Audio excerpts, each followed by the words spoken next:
একটা স্বপ্ন, একটা লড়াই, কোটি প্রাণের আবেগ। আরেকবার, শেষবার বিশ্বকাপের মঞ্চে গল্পের শেষ অধ্যায়টা লেখা। নেইমার কি পাবে সেই সুযোগটা? ফুটবল বিশ্বকাপের 23 নম্বর এডিশনের বাকি 2 মাস। তবে আকাশে বাতাসে আলোচনা একটাই, নেইমার কি পারবেন ক্যারিয়ারের শেষ বিশ্বকাপ খেলতে? সবাই চায় প্লে মেকারকে, তবে ডন কার্লোই তো বলবেন শেষ কথা। অন্ধকার টানেল পেরিয়ে অবশেষে যেন খানিকটা আলোর দেখা।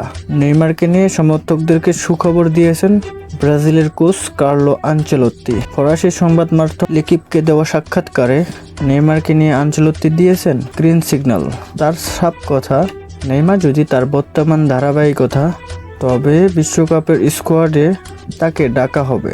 আমি বিশ্বাস করি নেইমার শতভাগ ফিট হয়ে ফেরার সক্ষমতা রাখেন। আমি আগেও বলছি, আমার নীতি পরিষ্কার, আমি কেবল সেই খেলোয়াড়দেরই দলে ডাকবো যারা শারীরিকভাবে পুরোপুরি প্রস্তুত। সব কথার একটাই কথা, ফিটনেস। আর এই জায়গাটাই খানিকটা ব্যাকফুটে নেইমার জুনিয়র। সেই যুদ্ধে জিততে সম্প্রতি অস্ত্রোপচারও করিয়েছেন। তিনি চিকিৎসার অংশ হিসেবে নিয়েছেন প্লাটিট সমৃদ্ধ প্লাজমা থেরাপি। চোট কাটিয়ে সান্তোসের হয়ে মাঠে নামছেন ব্রাজিলের ইতিহাসের সর্বোচ্চ এই গোল স্কোরার। 2023 সালের অক্টোবরের পর থেকে জাতীয় দলের বাইরে সান্তোস ফরওয়ার্ড। ফ্রান্স আর ক্রোয়েশিয়ার বিপক্ষে ম্যাচ খেলেছেন ব্রাজিল। সবশেষ আন্তর্জাতিক বিরতিতে কার্লো আনচেলত্তি সেই স্কোয়াডে জায়গা হয়নি নেইমারের। বিশ্রাম নিয়ে খেলছেন সান্তোসের হয়ে। তবে বিশ্বকাপের এই আসরটাই ভক্তরা ফিরে পেতে চায় জাদুকর নেইমারকে।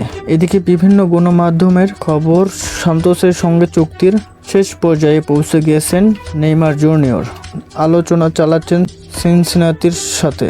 সবকিছু ঠিকঠাক থাকলে 2027 সালের মধ্যে যোগ দিবেন মেসির লিগে, যা কিনা নেইমারের ক্লাব ক্যারিয়ারের শেষের শুরু।